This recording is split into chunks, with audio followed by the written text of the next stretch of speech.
I'm sure most of you have heard about what happened in Highland Park just the other day.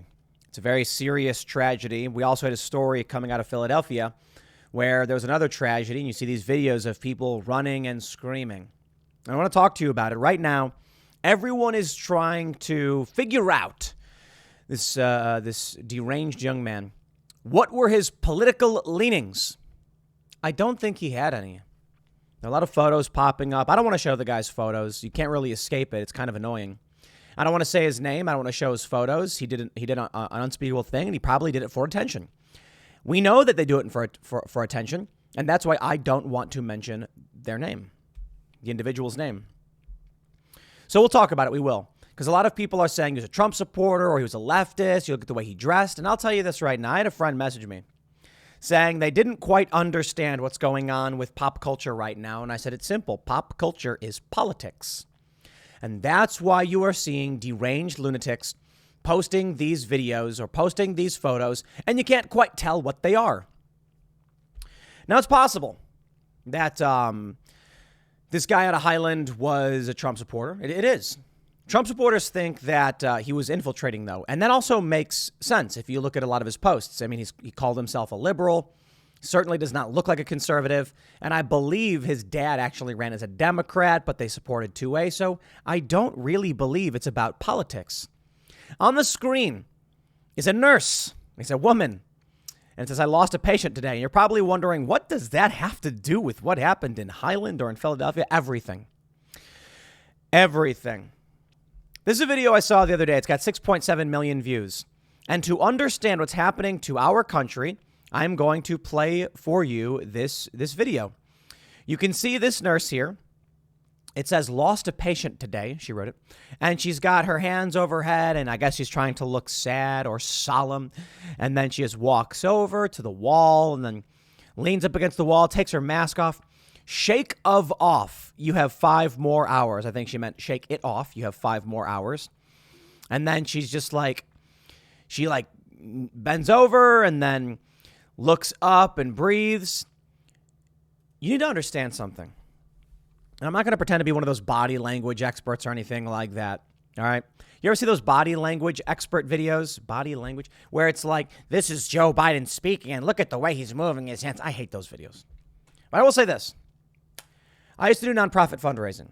And one of the things you would try to do is understand body language to see if the individual would be receptive to what you've got to sell. If you spend all day stopping people to talk, but they're not interested, you're wasting time. So there's a large benefit to your ability to fundraise in recognizing how people were feeling. I can't tell you what they're thinking. I can't tell you what the body language means, like in terms of that was a lie. And what he means here is he's actually, let's listen, but I can't tell you this. I look at this woman, I look at her face, and I don't see any sincerity. I don't see her actually mourning. I don't know if she's actually intending to display mourning. I don't know a whole lot about what she is trying to convey is kind of the point. What I can say is it's obvious there's no sincerity here. This nurse made this video to get attention. Now, I know it's one thing to say that the deep, cynical narcissism of the millennial generation is a malignancy that is creating this and mass shootings. One is substantially worse, and we desperately want to stop it. But I was watching the video out of Pennsylvania, out of Philadelphia. Thousands flee from Welcome America Festival in Philadelphia after 2 cops were shot just hours after the mass shooting in Highland Park. I saw this video of everyone running, screaming, and I thought to myself, why is it that thousands of people during a fireworks ceremony or event would think there was a shooting?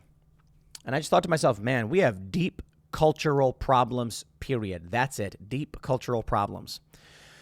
Now, the left would say the fact that there are mass shootings is the deep cultural problem itself. I agree, but I think it's not getting to the root of the issue. The fact that we have these mass shootings, when you see these videos of people running and screaming wherever, it's like, man, the idea that people would hear fireworks and then freak out, scream, and run is horrifying. But in this instance, it was 2 cops who got shot. Apparently, some are saying that the individual who wanted to go after the cops was waiting until the cover of the fireworks display so people wouldn't realize what was happening, trying to mask it. One officer, 36, sustained a graze wound to the head.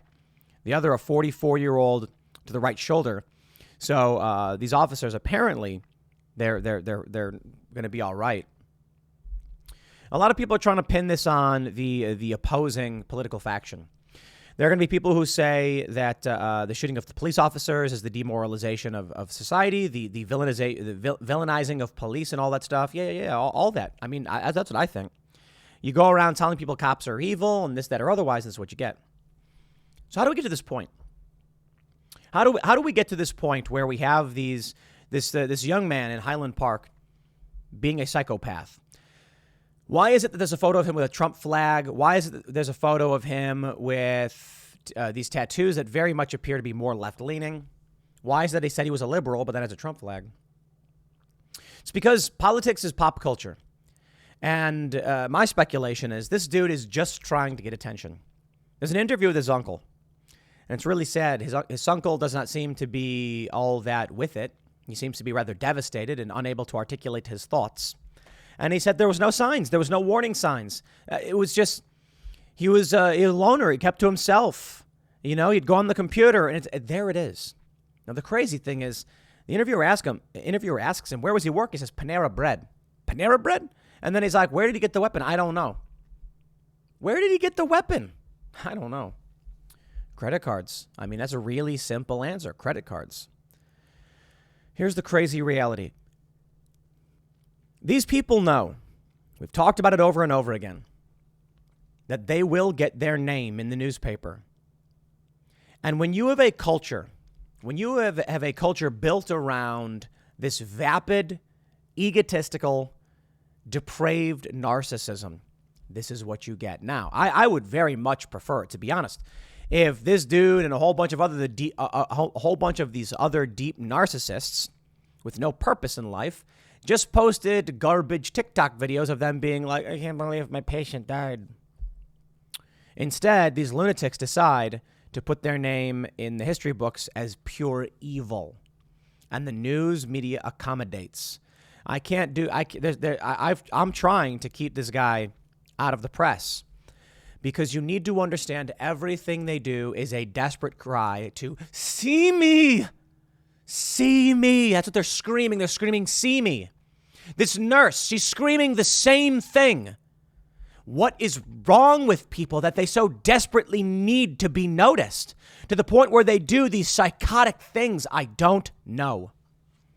Easy for me to say, I suppose. Here I am on camera being seen by so many people. It's crazy. This whole world that we're building is absolutely insane. The me first generation. The main character syndrome generation. Do you get money from karma on Reddit? No, but people desperately want it. Do you get money from retweets on Twitter? No, but people desperately want it. I hate Twitter. I despise these social media platforms. And I see many celebrities who have just nuked their social media platforms, and I'm like, man, they got it right. Jeez. Hayley Williams from Paramore. She like nuked all her social media. I'm like, she got it right. She got it right. Get rid of all of it. It is bad for you. You don't need it. But again, easy for her to say. She's a megastar, celebrity, famous, right? I think about these celebrities that don't use social media, and it's like, yeah, because their glass is full. Within them, they have this desire, this need, everyone does, for attention. And celebrities have it in spades. In fact, people won't leave them alone. So for them, it's just like, I could go for a bit less. You have a glass within you, desperate for attention. And among those who are famous, it is someone's pouring the pitcher and it's filling up and it's just pouring out endlessly. And you're like, please stop. This is too much. But for these other people, the depraved, the aggressive, the insane, and the deeply narcissistic, but more self-control, their glass is not completely full and they want it full. They want more. They want more. I wonder. I feel like this is a product of a massive population. I feel like it's a product of a disparate, fracturing culture. That's what I see when I see all of this.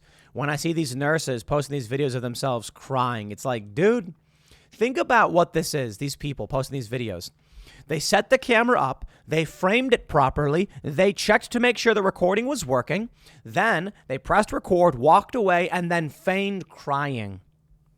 Look at me! I think it's pathetic.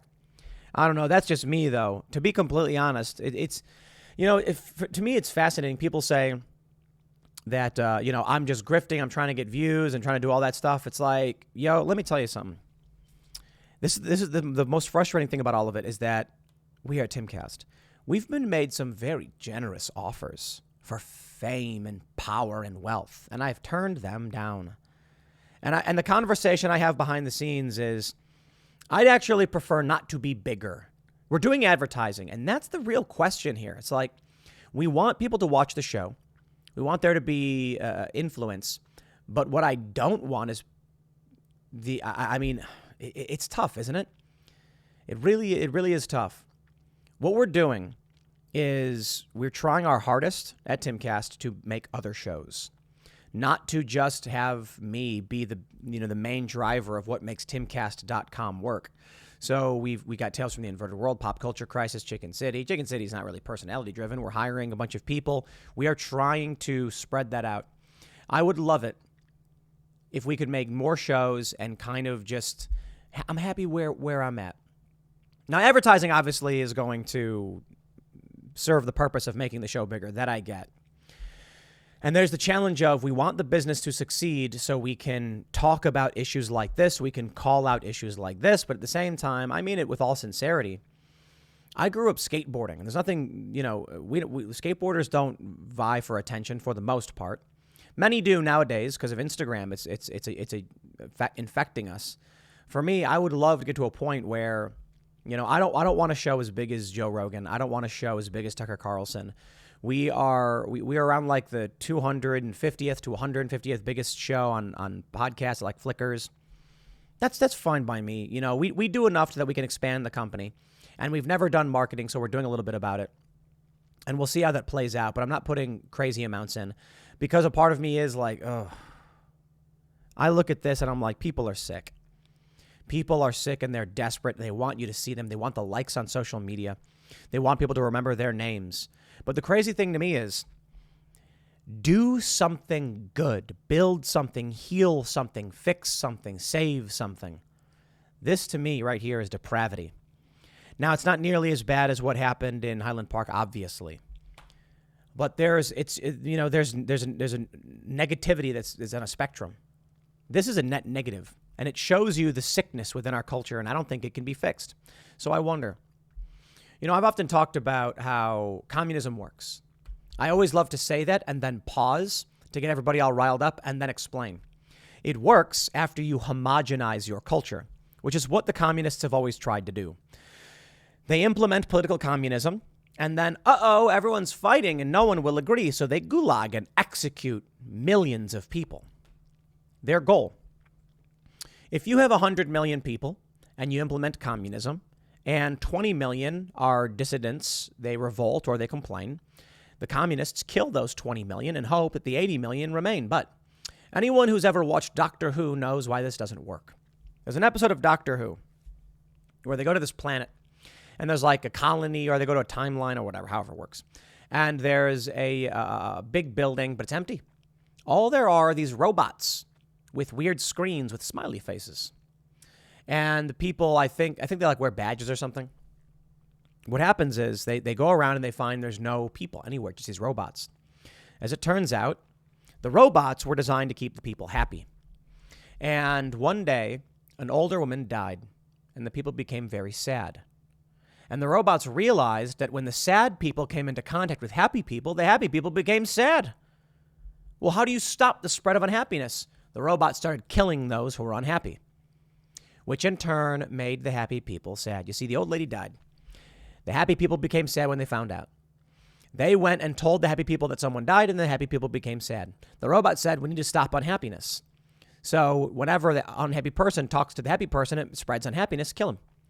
But then everyone was dying, and the happy people started getting scared and becoming unhappy, so it just killed everybody. That's where I feel like we're headed. The deep narcissism is spreading. The demand for attention is spreading. And this is what you get. You get a culture that is sick, of millions of people that don't care about each other, they don't talk to each other, they don't share with each other, they share no values. And this is why I think we're on track for civil war. I know, I'm going to say it. Right now, the left is trying to say that the dude in Highland Park was right-winger, was a Trump supporter. The right is saying he was an infiltrator, he was clearly left-wing, and I'm just like, yo, I don't care. The dude was sick. That's it. I'm not going to blame the left or the right for sickness. But you've got many people on either side are absolutely demanding and willing to do it, and they want to do it. And then I look at these videos of these TikTokers that are putting these fake mourning videos, and it's just infuriating. But there's no cure for this. I mean, maybe religion, but I don't think so. Right now, you have political tribes forming. Politics has become pop culture. The rest of people are doing psychotic things like this, posing for the camera to be like, look how virtuous I am. Give me attention. Click the like button. You know, it worked. This nurse here on the left, Olivia Vanderford, congratulations. We've read your name. It never gets easier after she lost a patient. Veterinary student Tramon Hester filmed his reaction to losing 4 patients, with the pupil putting his head in his hands. Oh, well, at least they were animals, I suppose. This Olivia lady on the left. Congratulations on framing your camera. I wonder what she put her camera on. Did she have a tripod? She propped it up on something, then filmed herself mourning, stressed out. This is what it's like. Look at me. I'm the star. Man, retirement sounds so good every single day. And time will come, I suppose. I feel